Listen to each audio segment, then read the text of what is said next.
Corrida decisiva para o campeonato, Nigel Mansell precisa vencer, mas comete um erro ao tentar passar Senna e o brasileiro é tricampeão mundial de Fórmula 1. O GP do Japão de 1991 é o nosso vídeo de hoje, sejam muito bem-vindos. Eu sou o Will Bueno e este é o Botequim GP.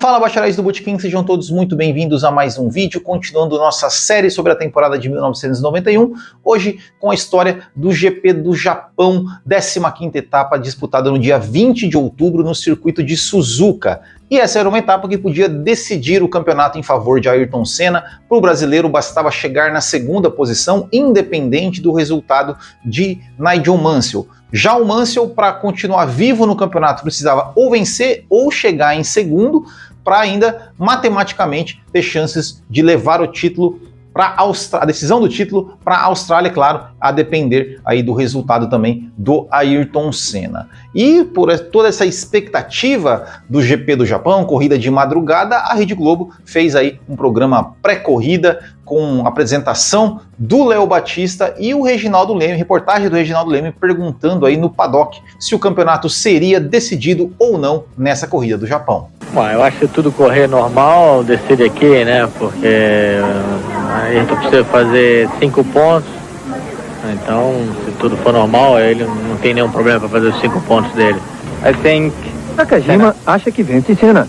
A corrida e o campeonato também, né? A discussão é... Entre Senna e Mansell a discussão é complicada, diz Patrese. Credo que sia una gara da vedere, senz'altro. A McLaren parte na frente de nós dois, e isso dá uma grande vantagem para o Ayrton e também para a McLaren no campeonato de construtores. Eu acho que o Mansell vai encontrar um obstáculo muito grande, na minha opinião, que será o Berger. Alain Prost, pela primeira vez fora de uma decisão contra Senna, disse que é interessante observar a situação de fora. Desta vez, não sente a pressão da decisão, mas quem corre pela Ferrari sente a pressão de tentar uma vitória antes de terminar o ano. Na briga entre Mansell e Senna, pelo bem do esporte, Prost espera que eles não tenham nenhum incidente na pista. Qu'est-ce que tu penses que vai suceder? A Williams, ele acha que tem um carro ainda um pouco superior na versão de corrida, mas o problema é que Berger está junto com Senna e Mansell terá que passar as duas McLaren, o que será muito difícil. Eu não tenho nada a ver com a briga dos dois, mas espero que eles façam uma corrida limpa. Se isso acontecer, acredito que a decisão do campeonato vai ficar para a Austrália. Eu gostaria de conseguir hoje a primeira vitória na Fórmula 1, porque a Benetton venceu aqui nos 2 últimos anos. O Ayrton conseguiu um bom tempo, larga em segundo, tem um carro acertado, no warm-up já mostrou que o carro está bem bom. E ele partindo na frente, uma bela largada, eu acho difícil o Mansell conseguir passar, porque a Williams está andando melhor na parte das curvas, e na reta a McLaren está com mais motor. Então eu acredito que ele tem grandes chances de ganhar a corrida e ele não precisa isso para ganhar o campeonato, então eu acho que o campeonato está na mão. E também mostrou a expectativa dos torcedores aqui no Brasil. Nas ruas, o churrasquinho de gato é bem temperado, parece um ramo de arruda para dar sorte. Nos bares cheios, a cerveja é de lei. Até nas bancas de jornais, onde o vendedor já vive por antecipação o momento da decisão. Eu estou aí entrando no clima, daqui a pouco trazer a televisão aí pro pessoal aqui, os clientes, curtir o Senna campeão, se Deus quiser. Mas o Rio está em sua maior parte vazio. As pessoas dentro de suas casas, um olho fechado com sono, o outro aberto, para ver Ayrton Senna ser tricampeão. Mas tem muita gente que vai aproveitar a vida noturna e ainda assim ver a corrida. Essa casa noturna vai botar alguns telões, as pessoas assistem o show, comem, bebem e depois com os telões assistem a corrida do Ayrton Senna. O show é do Leandro e Leonardo, aquele do Pensa em Mim, você conhece. O que você acha que o Ayrton Senna deve fazer em relação ao Nigel Mansell? Ficar pensando nele ou não liga para ele e é campeão? Não ligue para ele e é campeão.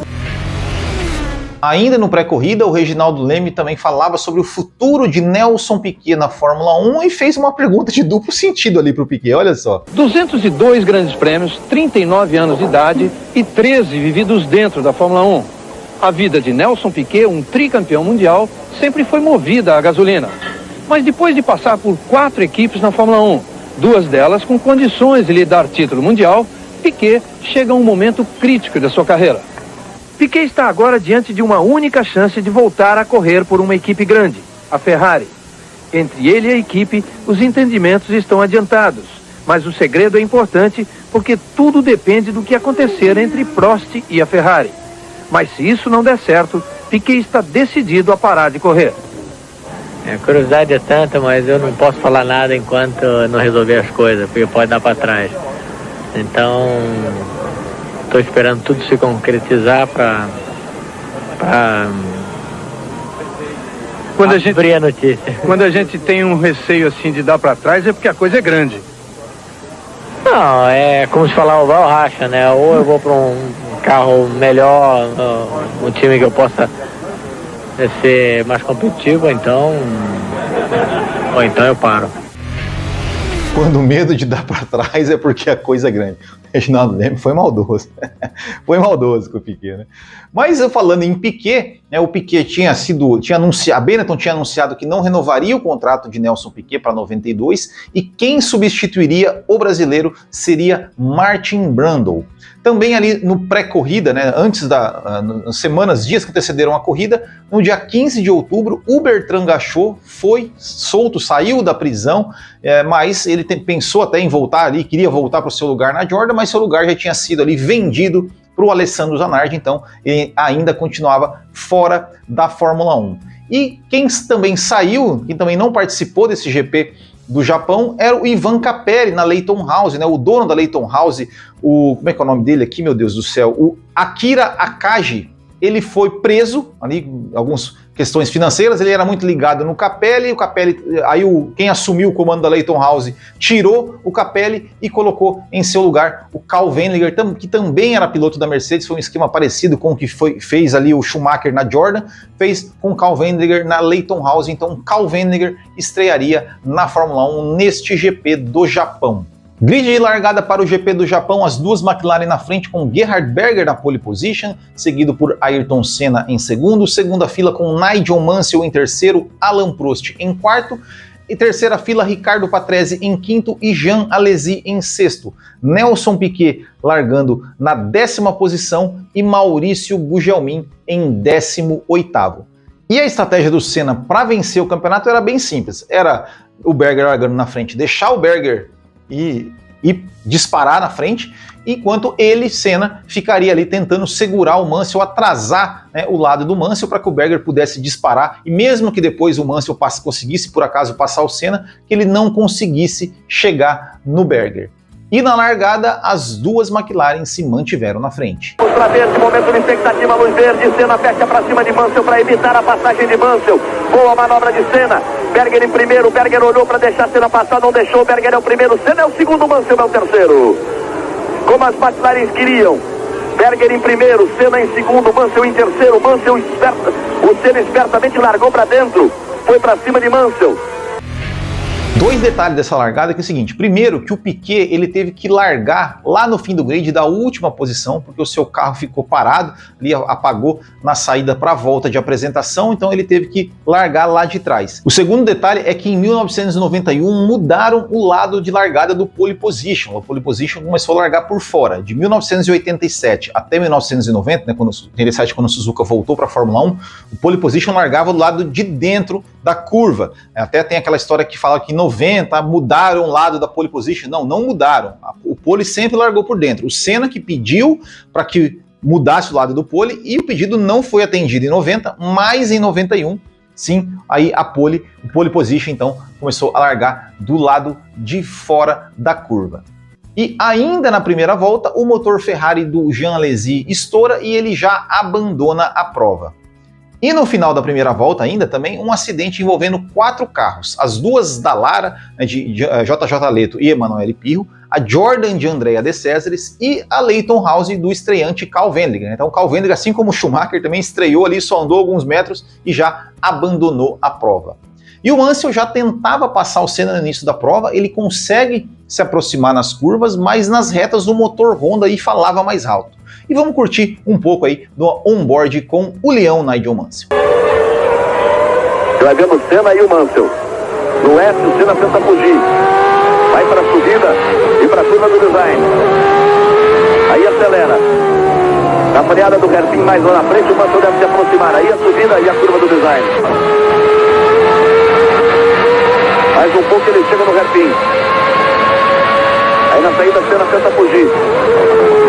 Puxa para a direita, como é rápido a passagem na curva. O Berger já abre mais de 9 segundos de vantagem ali em relação ao Senna e o Mansell continua a pressionar o brasileiro, mas ele não consegue fazer um ataque para cima do Senna. Mansell agora tenta de todas as formas.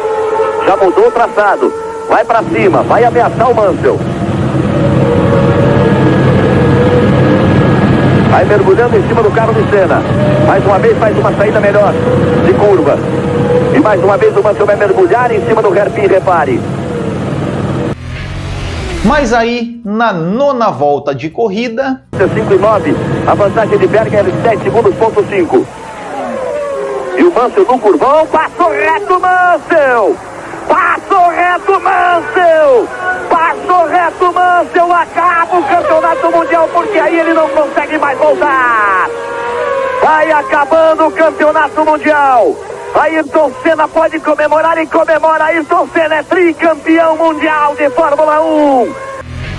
Campeonato decidido. Eu vou dizer assim que essa parte da corrida eu não vi ao vivo, né? Eu tinha 8 anos na época. E essa noite, essa madrugada de sábado para domingo, foi também a madrugada justo que mudou, né, o horário de verão aqui no Brasil.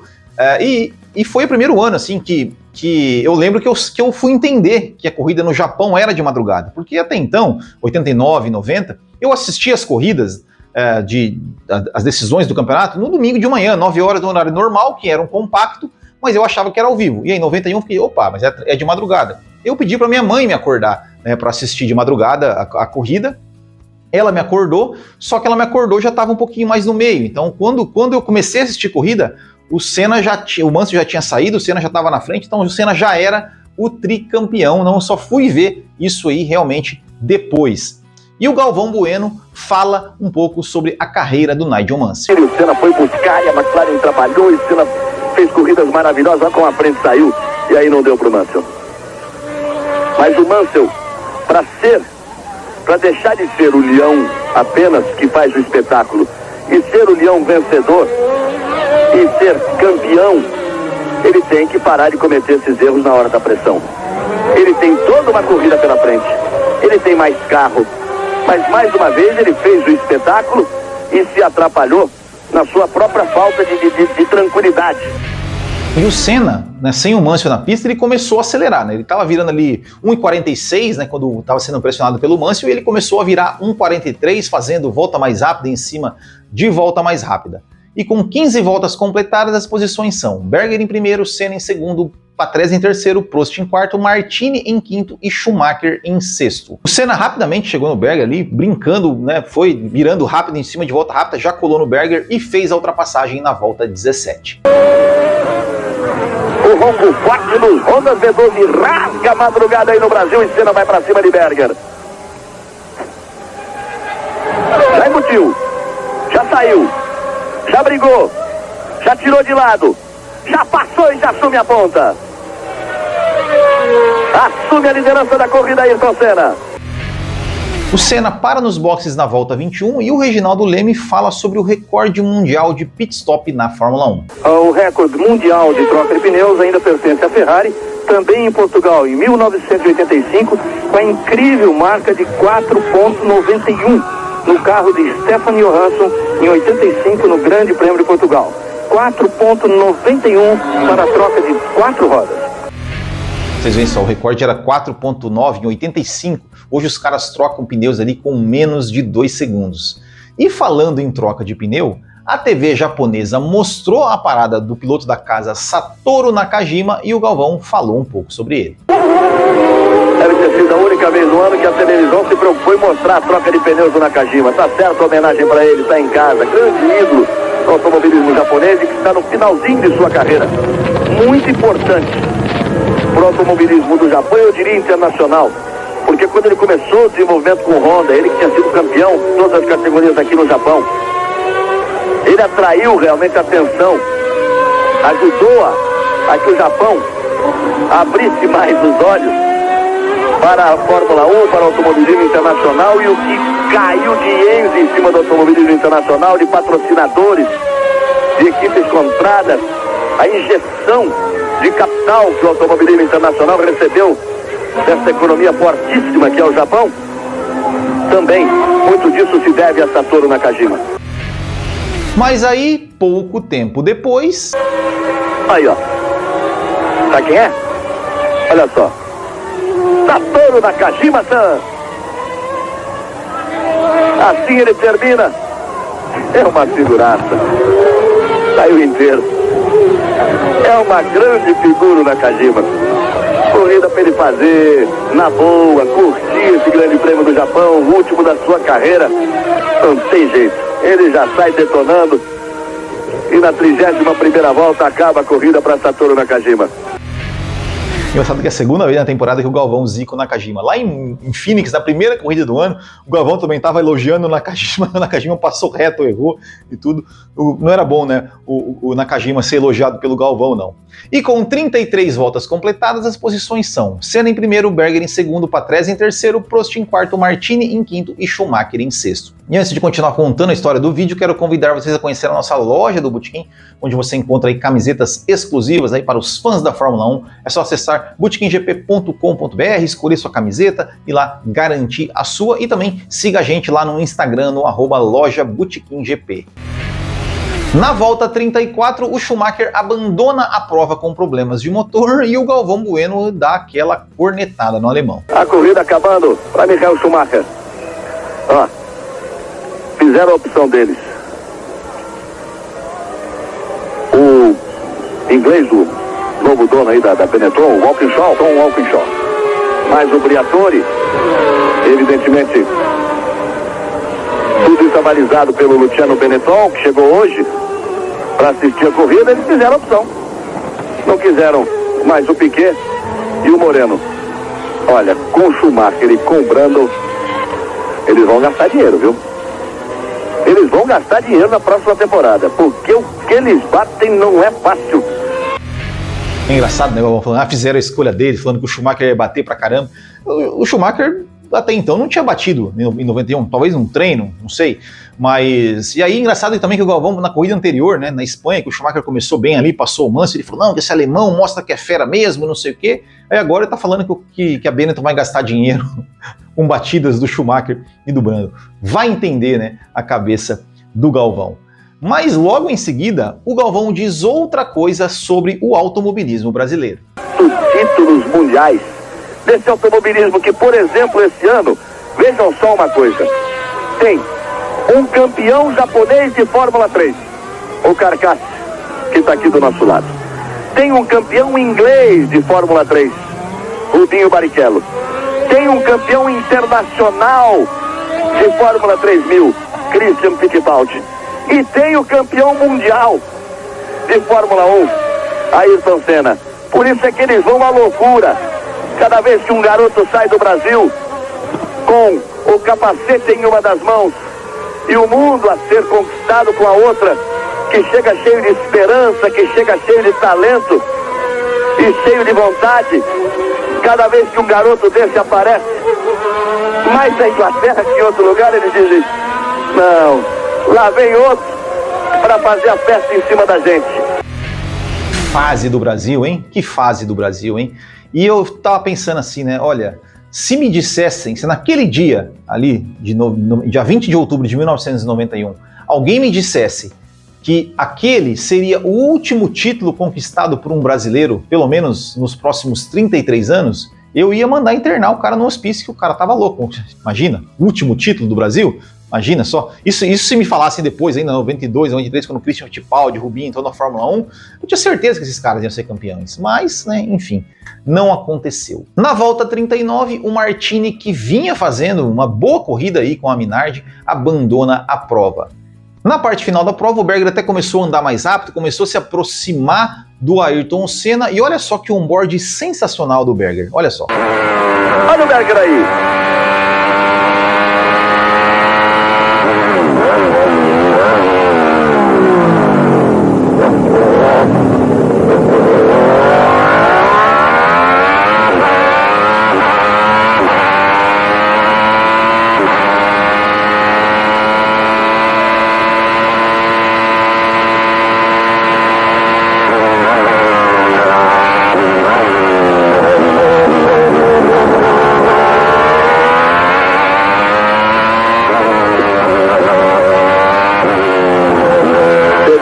impressão de não ter a mesma saúde o motor do Berger.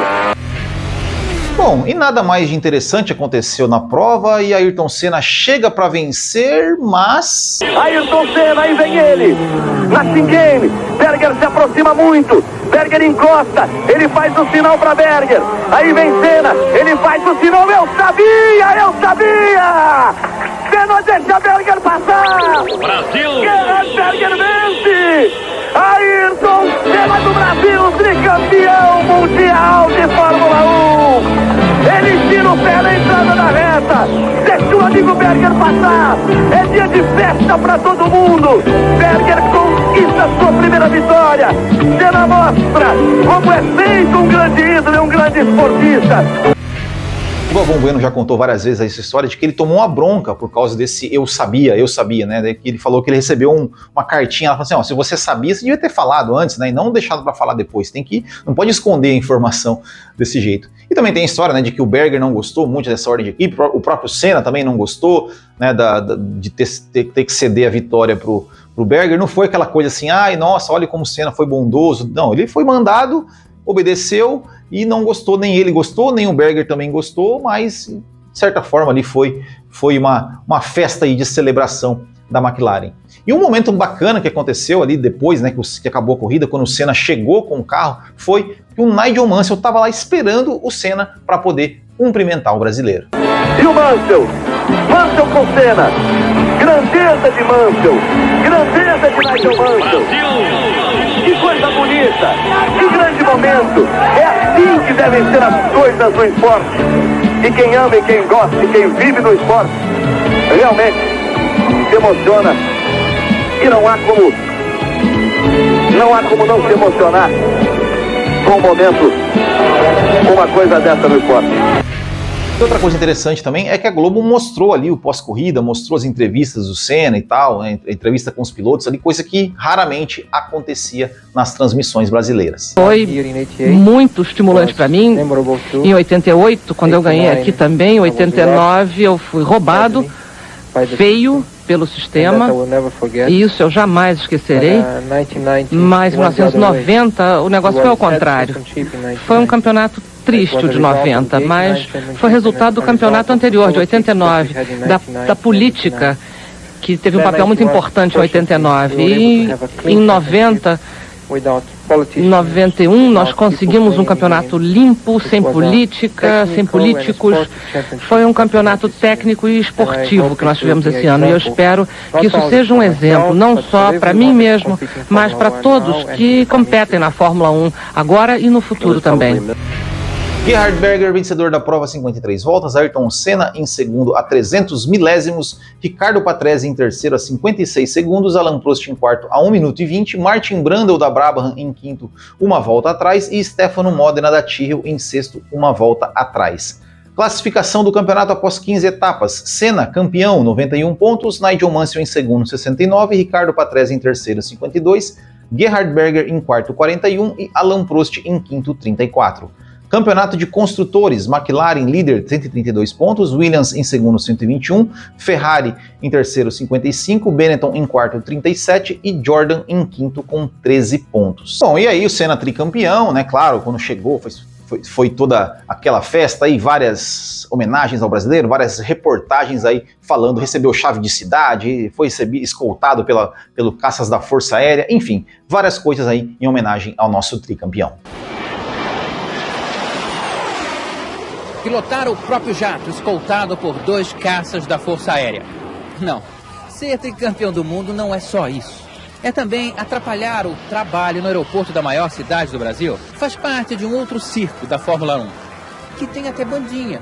Coitada, a única que toca para uma plateia sempre de costas. Todo mundo só quer ver o ídolo. Até os mais baixinhos, que pulam, trepam em alguma coisa ou arranjam uma outra solução. Ídolo é assim, recheio de um suculento sanduíche de seguranças. Senna, mão esquerda do Senna, tricampeão! Os homens se esconderam. Ayrton Senna foi recebido por um fã-clube de mulheres por toda a cidade. Eu quero Senna! Tem uma caixa com tudo, recortes, fotos, tudo que você pode imaginar. É a única coisa que o Brasil tem de bom, né? E até as atrasadinhas queriam. Eu vim do aeroporto pra cá, ele não vai mais passar aqui? Agora já foi. É? E agora como que ele vai autografar meu pôster? Cadê o Senna? Já passou. Ué, ele não me esperou, não? Não sabia que ele tava aqui. Mas ele vai voltar? Aqui não. Que pena. Então é isso, bacharéis. Ficamos por aqui. Esse foi aí o penúltimo vídeo aí sobre a temporada de 91. Voltaremos aí a qualquer momento para falar da última corrida, o GP da Austrália. E é o seguinte, essa semana eu já vou deixar uma enquete aqui no canal para a gente fazer uma votação para definir qual vai ser a próxima temporada que a gente vai fazer aqui a nossa série para vocês aqui, corrida a corrida, para vocês continuarem curtindo esse pouco de história da Fórmula 1. Certo, pessoal? Muito obrigado, grande abraço a todos, até o próximo e tchau.